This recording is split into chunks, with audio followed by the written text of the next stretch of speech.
ఇప్పుడు మనం కాకినాడ జిల్లా ప్రతిపాడు నియోజకవర్గం ఏలేశ్వరం మండలం తిరుమల అడ్డ రోడ్డు దగ్గర ఉన్నాం. అయితే ఈ యొక్క అడ్డ రోడ్డు దగ్గర సుమారు 10 గంటల నుండి 10:30 మధ్యలో ఒక ప్రమాదం జరిగింది. ఆర్టీసీ బస్సు దీనికి సంబంధించి విజువల్స్ తీసుకునేందుకు ఇక్కడికి వచ్చేసరికి హుటాహుటిన ఇక్కడ ఎవరైతే బస్సులో ప్రయాణికులు ఉంటారో వాళ్ళకి చిన్న చిన్న గాయాలు అవడంతో ప్రాణాపాయం తప్పింది. కానీ అసలు ఈ ప్రమాదానికి కారణం ఏంటనేది మనం ఇప్పుడు చూపించే ప్రయత్నం చేద్దాం. ఏంటంటే ఆల్రెడీ ఇక్కడికి పోలీసు అలాగే 108 సిబ్బంది వీళ్ళంతా కూడా రావడం జరిగింది. అయితే ఈ యొక్క ప్రమాదానికి కారణం ఏంటి, ఎలా ఏం జరిగింది అనే దానిపై మనం వివరణ ఇచ్చేందుకు అధికార న్యూస్ ఇక్కడ రావడం జరిగింది. చూడండి, ఏదైతే తిరుమల అడ్డ రోడ్డు నుండి తిరుమల గ్రామం వరకు తారు రోడ్డు వేశారో దీనికి సంబంధించి మిగిలిపోయిన తారుకు సంబంధించిన ఏదైతే మెటీరియల్ ఉందో దాన్ని ఇక్కడ గొట్టగా వేయడం జరిగింది. ఈ యొక్క గొట్టని అనేక వందల లారీలు, బస్సులు, ఆటోలు, స్కూటర్లు అనేకమైనవి వస్తుంటాయి. రాత్రి కావడంతో వచ్చే ఆర్టీసీ బస్సుకి ఇక్కడ క్లారిటీ లేకపోవడంతో గొట్ట పైనుంచి బస్సు ఎక్కి ఇదిగో ఇక్కడ ఆనవాళ్ళు ఉంది, బస్సు ఎక్కడి నుంచి ఎగిరి పైకి పడి కింద పడడం జరిగింది.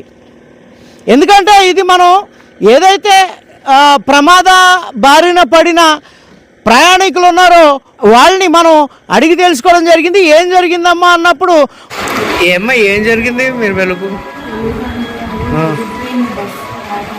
బస్ పైకి ఎగిరిపోయిందా?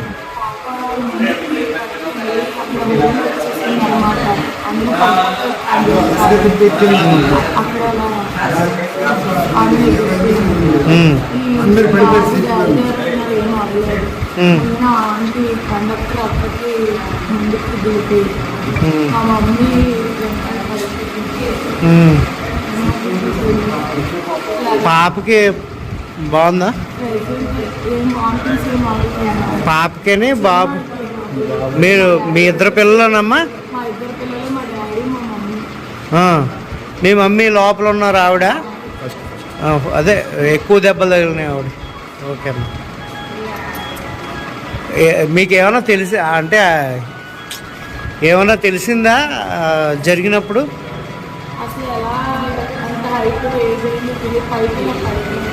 బస్ పైకి లేసి పడిపోయింది. ఓకేనా.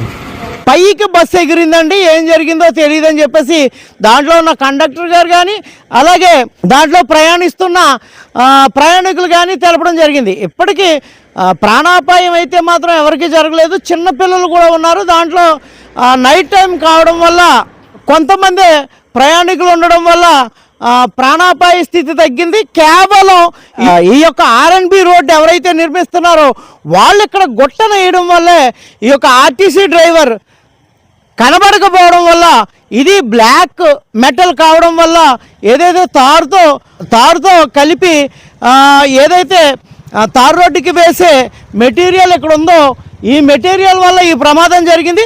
ఇదిగో మనం చూడొచ్చు, ఇక్కడ నుంచి డైరెక్ట్గా ఎక్కి పైకి దూకి పడిందని చెప్పేసి వాళ్ళు తెలపడం జరిగింది.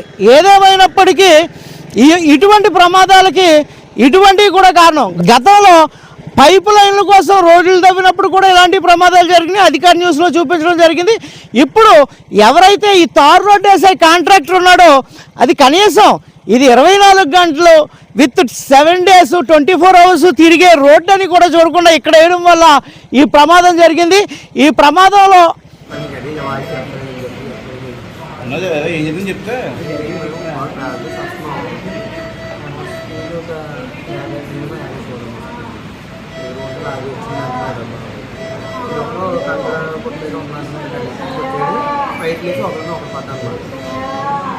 ఏమైంది, ఏమన్నా చెప్తుందా మీకు? అదే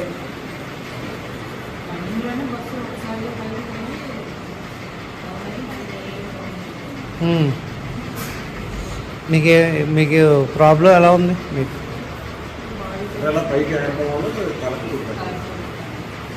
ఓకేనా. బస్సు పైకి ఎగిరి కింద పడడం మాత్రమే తెలుసు అని చెప్పేసి ప్రయాణికులు అధికార న్యూస్కి ఆల్రెడీ తెలపడం జరిగింది. చూసాం కదా ఎంత స్పీడ్గా వెళ్తున్నారో. ఎందుకంటే రాత్రి సమయం కావడం వల్ల అందరూ కూడా స్పీడ్ ప్రయాణమే చేస్తారు. ఈ బ్లాక్ తారుకి సంబంధించి ఏదైతే మిక్స్ చేసిన తారు రోడ్డుపై వేసే కంకర ఉంటుందో చిన్నది, ఆ కంకర వల్ల ఈ ప్రమాదం జరిగింది. ఇది కనబడే పరిస్థితి అయితే కూడా ఉండదు. అయితే మనం అక్కడ గవర్నమెంట్ హాస్పిటల్లో ఏదైతే ఏలేశ్వరం ప్రభుత్వ ఆసుపత్రి ఉందో దాంట్లో దెబ్బలు తగిలిన వారిని మనం అడిగి తెలుసుకోవడం, అలాగే కండక్టర్ని కూడా అడిగి తెలుసుకోవడం జరిగింది. కానీ ఆ బస్సు మాత్రం ఎక్కడుందని చెప్పేసి వచ్చేసరికి బస్సు ఆల్రెడీ తీసి ఎదరికి తీసుకెళ్ళడం జరిగింది. ఎందుకు తీస్తున్నారంటే ఆల్రెడీ పోలీసు వారు వచ్చారు, బస్సును తీసేస్తున్నాం అని చెప్పేసి అన్నారు. అసలు ఏదన్నా ప్రమాదం జరిగినప్పుడు అంటే ఇక్కడ బస్సు అడ్డంగా ఉంటే చాలామందికి చాలా ప్రమాదాలు జరిగే పరిస్థితి ఉంటుందని చెప్పేసి తీసేయమన్నారని చెప్పేసి వాళ్ళు తీయడం జరిగింది. అలాగే సూపర్వైజర్ ఎవరైతే ఉన్నారో తను బస్సు తీసేసే సమయంలో ఆ ప్రక్కన పెట్టి ఉంచాలి కదా, మీరు ఎలా తీసుకుపోతున్నారని చెప్పేసి మనం అడిగినప్పుడు వారు కూడా సరైన సమాధానం చెప్పకుండా వెళ్ళిపోవడం జరిగింది. అది మనం అధికార న్యూస్లో చూడవచ్చు.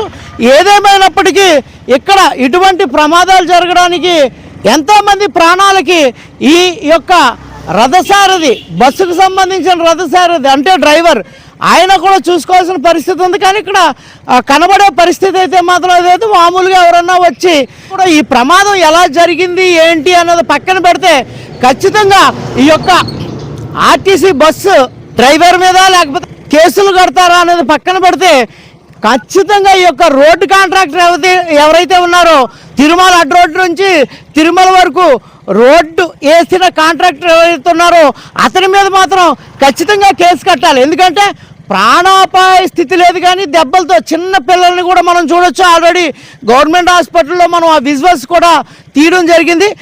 ఈ రోడ్డు కాంట్రాక్టర్ మీద మాత్రం ఖచ్చితంగా కేసు నమోదు చేయాలి. ఎందుకంటే ఈ కరెంట్ ఇన్సిడెంట్లో ఒక వ్యక్తి చనిపోయినప్పుడు ఆ కేసులు ఎవరి మీద కట్టారు ఏంటి అనేది పూర్తి స్థాయి సమాచారం లేదు. ఎందుకంటే ఏ పత్రికల్లోనూ ఏ ఛానల్స్లో కూడా అవి రాలేదు. అలాగే ఇది కూడా మరుగున పరిచే ప్రయత్నం అయితే మాత్రం చేయకుండా ఖచ్చితంగా ఈ రోడ్డు కాంట్రాక్టర్ ఎవరైతే ఉన్నారో అతని మీద మాత్రం ఖచ్చితంగా కేసు కట్టి ఇటువంటి ప్రమాదాలకు కారణమైన వ్యక్తిని అరెస్ట్ చేయాలని చెప్పేసి అధికార న్యూస్ ద్వారా కూడా తెలియజేసుకోవడం జరుగుతుంది. రాత్రి సమయం కావడం వల్ల ప్రయాణికులు లేరు, హెవీ స్పీడ్ మీద వచ్చే ఇప్పుడు మనం చూడొచ్చు ఆర్టీసీ బస్సు కూడా వెళ్తుంది, మనం చూడొచ్చు. ఇటువంటి బస్సులు పూర్తి స్థాయిలో ఇబ్బందులకు గురి కాకుండా ఎంతోమంది ప్రాణాలను కాపాడే విధంగా ఉండాలంటే ఖచ్చితంగా ఇటువంటి పరిస్థితులకు పాల్పడిన రోడ్ కాంట్రాక్టర్ మీద కూడా చర్యలు తీసుకోవాలని చెప్పేసి అధికార న్యూస్ ద్వారా తెలియజేసుకోవడం జరుగుతుంది. Thank you very much. Cameraman Durga శ్రీనివాస్తో అధికార న్యూస్.